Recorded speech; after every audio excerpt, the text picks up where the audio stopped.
اعوذ باللہ السمیع العلیم من الشیطان الرجیم بسم اللہ الرحمن الرحیم الحمد لأہلہ والصلاة علی اہلہا۔ عزیز طلبہ السلام علیکم ورحمۃ اللہ وبرکاتہ۔ شرح المدوم کتاب حج درس نمبر 371 میں حاج کران کی قربانی گم ہونے کا حکم ذکر کیا جائے گا۔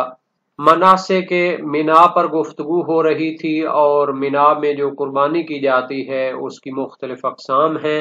حاج کران کی قربانی گم ہونے کے بارے میں احکام پر گفتگو ہونے والی ہے۔ قربانی کے جانور کا عضو ٹوٹنے کی صورت کا حکم ذکر کریں گے۔ قربانی کے جانور کے گم ہونے کے احکام، متعلقہ مسائل اور فروعات، روایات اور احادیث کا تذکرہ ہوگا اور عبارت کی تشریح اور تطبیق بھی پیش کی جائے گی۔ مسئلہ یہ ہے کہ اگر قربانی کے جانور کا کوئی عضو ٹوٹ جاتا ہے اور اس سبب سے وہ محل قربانی یعنی مکہ یا مینا نہیں پہنچ سکتا، تو اس صورت میں جائز ہے کہ اس کو بیچ دیا جائے اور اس کے جو پیسے ہیں وہ صدقہ کر دیے جائیں۔ اور اس کی دلیل یہ ہے کہ قربانی کو اس کے محل میں یعنی مکہ یا مینا میں ذبح کرنے کی شرط یہ ہے کہ اس کو وہاں پہنچانا ممکن ہو، اور یہاں پر فرض یہ ہے کہ یہ ممکن نہیں رہا کہ اس کو قربانی کے محل پر پہنچایا جائے،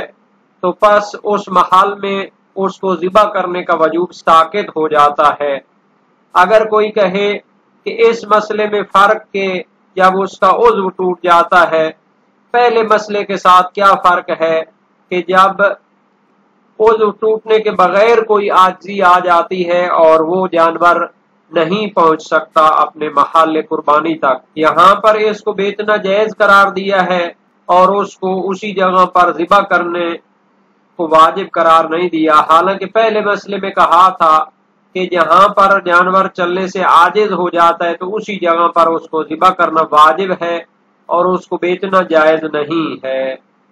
حالانکہ دونوں مسئلے ایک ہی طرح کے ہیں، دونوں کا حکم ایک ہونا چاہیے تھا۔ تو شہید ثانی فرماتے ہیں دونوں مسائل میں جو فرق ہے وہ روایت سے سمجھا جاتا ہے، اس وجہ سے ہم اس فرق کے قائل ہوتے ہیں۔ عبارت کو دیکھتے ہیں، فرمایا وَيَجُوزُ بَيْعُهُ لَوْ إِنْكَسَرَ كَسْرًا يَمْنَعُ وُصُولَهُ وَالصَّدَقَةُ بِثَمَنِهِ وَوُجُوبُ ذَبْحِهِ فِي مَحَلِّهِ مَشْرُوطٌ بِإِمْكَانِهِ وَقَدْ تَعَذَّرَ فَيَسْقُطُ وَالْفَارِقُ بَيْنَ عَجْزِهِ وَكَسْرِهِ فِي وُجُوبِ ذَبْحِهِ وَبَيْعِهِ النَّصُ۔ تو مسئلہ یہ ہے کہ اگر قربانی کے جانور کا عضو ٹوٹ جائے اور اس کا محل قربانی تک پہنچنے سے مانع ہو تو اس کو اسی جگہ پر بیچنا جائز ہے، وَالصَّدَقَةُ بِثَمَنِهِ اور اس کی قیمت کو صدقہ کر دیا جائے، وَوُجُوبُ ذَبْحِهِ فِي مَحَلِّهِ مَشْرُوطٌ بِإِمْكَانِهِ۔ یہ داخل اور سوال مقدر کا جواب ہے۔ کوئی کہتا ہے کہ اس کو محل قربانی کو ذبح کرنا واجب ہوتا ہے، تو آغا فرماتے ہیں مشروط ہے کہ اس جگہ پر اس کا پہنچنا ممکن ہو، تب وہاں پر جا کر اس کو ذبح کرنا واجب ہے۔ وقت تعذرا، اور جب اس کا محل قربانی پر پہنچنا مشکل ہو جائے، فَيَسْقُطُ وُجُوبِ ذَبْحِ بھی اس کا ساقط ہو جائے گا۔ وَالْفَارِقُ بَيْنَ عَجْزِهِ وَقَصْرِهِ فِي وُجُوبِ ذَبْحِهِ وَبَيْعِهِ النَّصُ۔ الفارق مبتدا ہے اور النص خبر ہے۔ گویا یہ بھی سوال مقدر کا جواب ہے کہ اشکال ہوتا ہے کہ جب وہ جانور عاجز ہو جاتا تھا اور محل قربانی تک نہیں پہنچ پاتا تھا تو حکم دیا گیا تھا کہ اس کو وہیں پر ذبح کرنا واجب ہے اور اس کو نشانی لگا کے چھوڑ دیا جائے، اور اگر مستحق موجود ہے تو ان میں بانٹ دیا جائے۔ وَكَسْرِهِ، اور اگر اس کا کوئی عضو ٹوٹ جاتا ہے تو پھر کہہ رہے ہیں کہ اس کو بیچ دیا جائے اور اس کے جو پیسے اور قیمت ہے اس کو صدقہ کر دیا جائے۔ ان دونوں حکموں میں جو فرق ہے وہ نص اور روایت کی وجہ سے ہے۔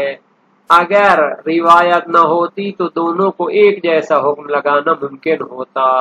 وَلَوْ ضَلَّ فَذَبَحَهُ الْوَاجِدُ عَنْ صَاحِبِهِ فِي مَحَلِّهِ أَجْزَأَ عَنْهُ لِلنَّصِّ اما لو ذبحہ فی غیرہ او عن غیرہ او لا بنیتہ لم یجزے۔ مسئلہ یہ ہے کہ اگر قربانی حاج کران کی گم ہو جائے اور کوئی اس کو ڈھونڈ لے اور اس کو محل ذبح یعنی مکہ یا مینا میں جا کر ذبح کر دے تو یہ حاجی کی طرف سے کافی ہوگی، یعنی اس کو ثواب مل جائے گا۔ اس پر روایت موجود ہے۔ لیکن اگر وہ گم ہو جاتی ہے قربانی اور اس کو کوئی دوسرا شخص کسی دوسری جگہ پر ذبح کر دیتا ہے یا پھر محل ذبح یعنی مکہ یا مینا میں ذبح کرتا ہے لیکن کسی اور کی طرف سے ذبح کر دیتا ہے، چاہے اپنی طرف سے یا کسی اور کی طرف سے، لیکن جس حاجی کی قربانی ہے اس کی نیت نہیں کرتا تو یہ پھر قربانی نہیں ہوگی۔ یا پھر اصلاً قربانی کی نیت ہی نہ کر کے اس کو ذبح کر کے تو یہ قربانی کافی نہیں ہوگی۔ اگر قربانی کا جانور گم ہو جائے لو ضل فذبحہ الواجد، تو کوئی دوسرا شخص اس کو پا لے اور اس کو ذبح کر دے۔ اس کی کئی صورتیں ہیں۔ پہلی صورت ہے عن صاحب ہی، اس کے اصلی مالک کی طرف سے اس کو ذبح کرتا ہے، فی محل ہی، اور اس کے محل قربانی یعنی مکہ یا مینا میں ذبح کرتا ہے، اجزاء عنہ، تو یہ اصلی حاجی کی طرف سے کافی ہوگی، للناس سے چونکہ روایت موجود ہے۔ دوسری صورت ہے اما لو ذبحہ فی غیرہ، اس جانور کو پانے والا اس کو ذبح کرتا ہے فی غیرہ یعنی محل قربانی کے علاوہ کسی جگہ پر، او عن غیرہ یا اصلی مالک اور حاجی کی طرف سے اس کو ذبح نہیں کرتا، کسی اور کی طرف سے ذبح کرتا ہے، او لا بنیت ہی یا اسے قربانی کی نیت سے ذبح نہیں کرتا بلکہ ویسے ذبح کر دیتا ہے، لم یجزے، تو یہ پھر کافی نہیں ہوگی۔ ولا یجزی ذبح ہادی التمتع من غیر صاحبہ لو ضل۔ ابھی جو مسئلہ گزرا ہے وہ تھا کہ حاج کران کی قربانی اگر گم ہو جاتی ہے تو دوسرا کوئی شخص اس کو اسی اصلی حاجی کی نیت سے محال قربانی پر ذبح کرے تو کافی ہوتی ہے۔ لیکن فرماتے ہیں حاج تمتع کی قربانی کو ذبح کرے تو جائز اور کافی نہیں ہوتا من غیر صاحب ہی، اگر کوئی دوسرا شخص اس کو ذبح کرے لو ضل، جب وہ حاج تمتع کی قربانی گم ہو گئی ہو۔ اگر حاج تمتع کی قربانی گم ہو جائے اور کوئی دوسرا شخص اس کو پا کر بے شک اصلی اس کے مالک اور حاجی کی طرف سے ذبح کرے تب بھی کافی نہیں ہوگی۔ لعدم التعیین للذبح، چونکہ یہ حیوان جب خرید کیا گیا ہے تو یہ ذبح کرنے کے لیے معین نہیں ہو جاتا، بلکہ اس کو جب حاجی صاحب جس نے اس کو خریدا تھا وہ نیت کرے گا ذبح کرنے کی تو یہ پھر معین ہوگا۔ یہ حاج کران کی قربانی کی طرح نہیں ہے کہ اس پر نشانی لگی ہوتی ہے اور وہ پھر معین ہو جاتا ہے۔ لعدم التعیین للذبح، چونکہ فقط خریدنے کے ساتھ یہ ذبح ہونے کے لیے معین نہیں ہو جاتا، اذ یجوز لصاحبہ ابدالہ قبل الذبح،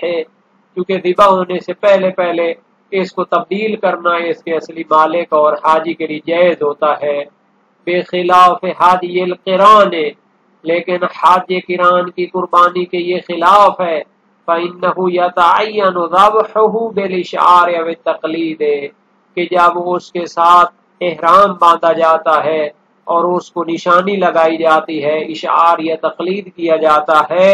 تو اس کا ذبح کے لیے متعین ہو جانا واضح ہو جاتا ہے۔ تو چونکہ حاج کران کی قربانی ذبح کے لیے اور قربانی کے لیے مشخص ہوتی ہے، کوئی دوسرا شخص بھی اس کو ذبح کرے اصلی حاجی کی طرف سے تو وہ کافی ہے، لیکن حاج تمتع کی قربانی کو دوسرا کوئی شخص کرے تو چونکہ وہ متعین نہیں ہوتی قربانی کے لیے تو پھر وہ کافی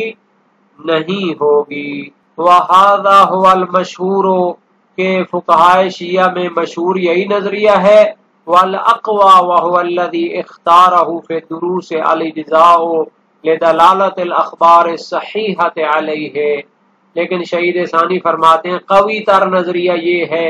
کہ جس کو شہید اول نے اپنی دروس شرعیہ میں بھی اختیار کیا ہے کہ اگر حاج تمتع کی قربانی بھی گم ہو جاتی ہے اور کوئی اس کو پا لیتا ہے اور اس کو اصلی حاجی کی طرف سے قربان کر دیتا ہے تو وہ کافی ہوگی لدلالت الاخبار صحیحۃ علیہ، چونکہ معتبر اور صحیح و سند روایات اس پر دلالت کرتی ہیں، اہل بیت کے فرامین میں اس کی رہنمائی موجود ہے کہ یہ کافی ہوگی، تو پھر اس کو کافی سمجھنا پڑے گا۔ وحینئذ فیسقط العقل منہ ویصرف فی الجہتین اخریین ویستحب لواجدہ تعریفہ قبل الذبح وبعدہ ما دامت وقت الذبح باقیا لیدفع عن صاحبہ غرامۃ الابدال۔ تو اگر کوئی شخص قربانی کا جانور پا لیتا ہے اور اس کو مالک کی طرف سے ذبح کر دیتا ہے، تو چونکہ قربانی کے گوشت کو 3 حصوں میں تقسیم کیا جاتا تھا، ایک حصہ حاجی نے خود کھانا ہوتا ہے، تو فرماتے ہیں اگر کوئی شخص اس کی طرف سے ذبح کرتا ہے تو پھر اس صورت میں اس کا کھانا ساقط ہو جاتا ہے، کیونکہ خود حاجی موجود نہیں ہے اور دوسرا شخص اس کی نمائندگی میں اس کو ذبح کر رہا ہے، اس پر کھانا واجب نہیں ہے۔ وَيُصْرَفُ فِي الْجِهَتَيْنِ الْأُخْرَيَيْنِ، اور باقی 2 جو اس کے مصارف ہیں، یعنی کہ ہدیہ کرنا مومن کو اور مومن فقیر کو صدقہ کرنا، پھر وہ واجب ہوگا۔ وَيُسْتَحَبُّ لِوَاجِدِهِ، اور جو شخص اس قربانی کے جانور کو پاتا ہے تو اس کے لیے مستحب ہے کہ وہ اس کی تعریف کرے، اعلان کرے، یعنی ذبح کرنے سے پہلے بھی اعلان کرے، وبعد، اور اس کے بعد بھی اعلان کرے، مادام وقت ذبح باقیہ، جب تک قربانی کے ذبح کرنے کا وقت باقی ہے، لیدفع عن صاحبہ غرامۃ الابدال۔ اس اعلان کا فائدہ یہ ہوگا کہ اصلی مالک کو پتہ چل جائے گا کہ اس کی قربانی ذبح ہو چکی ہے، تو اس کے بدلے میں اسے دوسرا جانور خرید کر قربان کرنے کی جو خسارت ہے اس سے بچ جائے گا۔ یعنی جو شخص اس قربانی کے جانور کو پاتا ہے تو اعلان کرنا مستحب ہے تاکہ وہ دفع کرے، دور کرے عن صاحب ہی، اس قربانی کے مالک سے، غرامت الابدال، کہ اس کے بدلے میں اس کو دوسرا جانور خرید کر قربان نہ کرنا پڑے۔ اس کو پتہ چل جائے کہ میرا اپنا جو قربانی کا جانور ہے وہ مل گیا ہے اور اس کو میری طرف سے ذبح کر دیا گیا ہے، تو پھر اس کو دوسرا خریدنے کی ضرورت نہیں پڑے گی۔ یہاں تک عضو ٹوٹنے والے جانور کو بیچ کر اس کی قیمت صدقہ کرنے کے جواز کا تعلق ہے، تو اس کے لیے صحیح محمد بن مسلم کوفی سقفی امام باقر و امام صادق علیہ السلام میں سے ایک سے روایت کرتے ہیں، سألتہ عن الحادی الواجب اذا اصابہ کسر او عطب ایبیعہ صاحبہ ویستعین بثمنہ فی حادی، قال لا یبیعہ فإن باعہ تصدق بثمنہ ویہدی حدیا آخر۔ وسائل الشیعہ باب 27 ابواب الذبح میں حدیث دوم ہے۔ واجب قربانی کے بارے میں سوال کیا، جب اس کا کوئی عضو ٹوٹ جائے یا وہ نابود ہونے لگے، کیا اس کو بیچ دے اور اس کی قیمت سے دوسری قربانی خریدے؟ فرمایا اس کو نہ بیچے، اگر اس کو بیچے تو اس کی قیمت صدقہ کر دے اور دوسری قربانی انجام دے۔ صحیح حلبی جلیل القدر سے راوی، سألتہ عن الحادی الواجب اذا اصابہ کسر او عطب ایبیعہ صاحب ویستعین بثمنہ علی حادی آخر، قال یبیعہ ویتصدق بثمنہ ویہدی حدیا آخر بعینہ۔ اسی روایت کی طرح اس کا مطلب ہے، شیخ توسی علیہ رحمہ، محقق ہلی اور علامہ ہلی ان 2 روایات کی وجہ سے فرماتے ہیں اگر اس کا عضو ٹوٹ جائے تو اس کو بیچنا جائز ہے، اور افضل یہ ہے کہ اس کی قیمت کو صدقہ کریں یا اس کے بدلے میں کوئی دوسرا جانور خریدیں۔ اس پر سید المدارک نے اشکال کیا ہے کہ یہ دونوں روایتیں واجب قربانی میں وارد ہیں، تو اس کے صدقہ کرنا اور اس کی جگہ پر بدلے کو لانا جو ہے واجب ہے، لیکن جو مستحب قربانی ہوتی ہے اور وہ حاج کران کی قربانی ہوتی ہے اس میں ہماری بحث ہو رہی ہے، تو یہ تو اس کو شامل ہی نہیں ہے، بلکہ فرمایا مستحب قربانی میں بھی جو ہے نا اس کے بیچنے کے جواز کو اور اس کی قیمت کو صدقہ کرنے یا اس کے بدلے میں کوئی جانور خریدنے کے بارے میں افضلیت کے بارے میں مجھے روایت نہیں ملی جو دلالت کرتی ہے۔ صحیح یہ ہے کہ جب عاجز ہو جائے تو اس کو ذبح کرنا واجب ہے، اور اس کے اوپر نشانی لگا کے رکھ جائے کہ یہ قربانی کا جانور ہے، چاہے اس کا کوئی عضو ٹوٹ جائے یا کوئی اور عاجزی کا سبب ہو۔ اور جو شہید ثانی نے فرمایا ہے مسالک الافہام میں فی شرح الاسلام میں، اور اسی جگہ پر بھی شرح العلوم میں بھی، کہ جناب علی دونوں مسئلوں میں فرق موجود ہے روایت کے ذریعے۔ اگر اس کا عضو ٹوٹ جاتا ہے تو بیچ کر صدقہ کر سکتے ہیں، اگر کوئی اور سبب ہے عاجزی کا اور نہیں پہنچ سکتا مال قربانی میں تو پھر اس کو نہیں بیچ سکتے، ذبح کر کے نشانی کر کے رکھ جائیں۔ تو یہ جو نص کے ذریعے انہوں نے فرق کرنے کی کوشش کی ہے یہ ثابت نہیں ہے۔ اگر حج قران کی قربانی گم ہو جائے تو پھر دوسرا شخص اس کی طرف سے محل قربانی میں ذبح کرے تو یہ کافی ہوگی، نص موجود ہے۔ ایک تو صحیح منصور بن حازم ہے امام صادق علیہ السلام سے، جلیل القدر سے راوی بھی ہے۔ پھر رجل یضل هدیه فیجده رجل آخر فینحره فقال ان كان نحره بمنا فقد اجزا عن صاحبه الذي ضل منه وان كان نحره في غير منا لم یجزی عن صاحبی۔ وسائل الشیعہ باب 28 ابواب الذبح میں موجود ہے۔ اور صحیح ابن مسلم سقفی کوفی جلیل القدر سے راوی امام باقر و امام صادق علیہ السلام میں سے بھی اسی طرح ہے، اذا وجد الرجل هادیا ضالا فليعرف يوم النحر والثاني والثالث ثم ليذبحها عن صاحبها عشیۃ الثالث۔ تو معنی یہ کہ جب کوئی شخص گم شدہ قربانی کے جانور کو پائے تو اس کو قربان کے دن اور اس کے بعد والے اور اس کے تیسرے دن اس کا اعلان کرے، پھر اس کے مالک کی طرف سے قربانی کر دے۔ یہ روایات دلالت کرتی ہیں کہ اس کے مالک کی طرف سے قربانی کی نیت کرنا واجب ہے، اور ذبح بھی جانور کو مینا میں کر سکتے ہیں۔ ان روایات کی اطلاق سے سمجھا جاتا ہے کہ شرط نہیں ہے کہ یہ اس کا گم ہونا سستی اور کوتاہی کی وجہ سے ہو یا کسی اور سبب سے ہو، اور اس قربانی میں فرق نہیں ہے کہ وہ واجب ہو کفارہ یا ناظر کے عنوان سے یا مستحب ہو، جیسے حج قران کی قربانی ہوتی ہے۔ اور جو فرمایا کہ اگر کسی اور کی طرف سے نیت کر کے یا بغیر نیت کے اس کو ذبح کرے تو وہ کافی نہیں ہوگی، تو سابقہ روایتوں کے علاوہ مرسل جمیل اس پر دلالت کرتی ہے۔ انحد ما یعنی امام باقر و امام صادق علیہ السلام میں سے ایک سے ہے، فی رجل اشترى هادیا فنحره فمر بها رجل فعرفه فقال هذه بدنتي ضلت مني بالامس وشهد له رجلان بذلك فقال له لحمها ولا يجزي عن واحد منهما ثم قال ولذلك جرت السنة بشعارها وتقليدها اذا عرفت۔ وسائل الشیعہ باب 33 ابواب الذبح میں ہے۔ ایک شخص نے قربانی خریدی اور اسے نحر کیا، پھر ایک شخص اس کے پاس سے گزرا، اس نے پہچان لیا، کہنے لگا یہ تو میرا اونٹ ہے، میرا کل یہ گم ہوا تھا۔ دو شخص اس کے لیے گواہی بھی دیں تو کہتے ہیں کہ اس کا گوشت وہ لے سکتا ہے، اور یہ کسی کی طرف سے بھی کافی نہیں ہوگی۔ پھر فرمایا اسی لیے سنت طریقہ یہ ہے کہ اپنے قربانی کے جانور کو اشار یا تقلید کر لیا جائے۔ اور یہ جو مشہور نظریہ بیان کیا ہے کہ حج تمتع کی قربانی کا کوئی دوسرا شخص اس کے مالک کی طرف سے بھی ذبح کرے تو وہ کافی نہیں ہوگا، تو جواہر الکلام فی شرح الاسلام میں فرماتے ہیں لم نجدہ قولا لغیر المحقق فی کتابیہ الشرائع والنافع، کہ ہمیں اس نظریے کا کوئی شخص نہیں ملا سوائے محقق خلی شرائع اور مختصر نافع میں، اور اس کی دلیل وہ ہے جو شہید ثانی نے ذکر کی ہے۔ اور ایک قول ہے کہ وہ کافی ہوگی جب اس کے مالک کی طرف سے ذبح کیا جائے، جیسا کہ شیخ طوسی نے نہایہ میں اور دوسرے فقہا کی ایک جماعت نے اس کو اختیار کیا ہے۔ صحیح منصور بن حازم کی وجہ سے امام صادق علیہ السلام سے فی رجل ضل هدیہ فیجدہ رجل آخر فینحرہ قال اذا كان نحرہ بمنا فقد اجزا عن صاحبہ الذی ضل عنہ وان كان نحرہ فی غیر منا لم یجزی عن صاحبہ۔ وسائل الشیعہ باب 28 ابواب الذبح میں یہ موجود ہے۔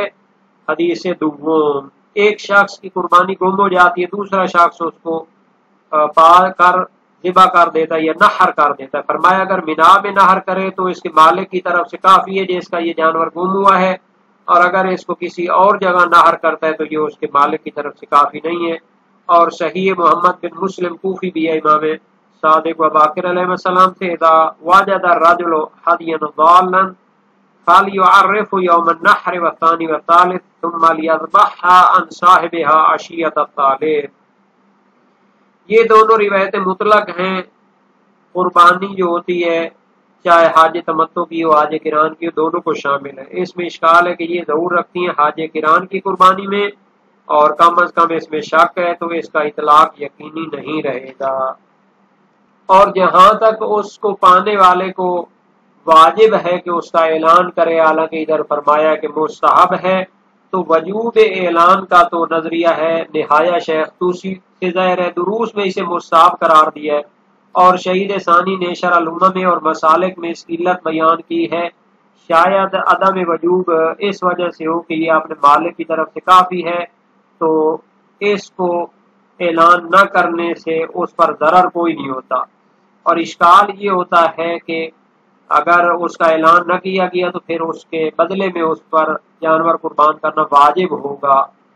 ممکن ہے یہ کہا جائے کہ ذبح سے پہلے واجب نہیں ہے لیکن اس کے بعد واجب ہے، تاکہ مالک کو پتہ چل جائے اور دوبارہ وہ قربانی کرنے کو چھوڑ دے،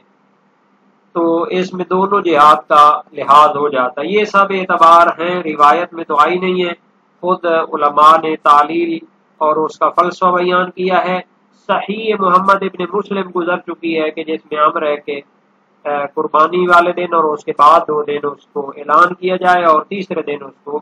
قربان کر دے، اور یہ جو امر اس روایت میں ہے یہ اس کے وجوب پر دلالت کرتا ہے۔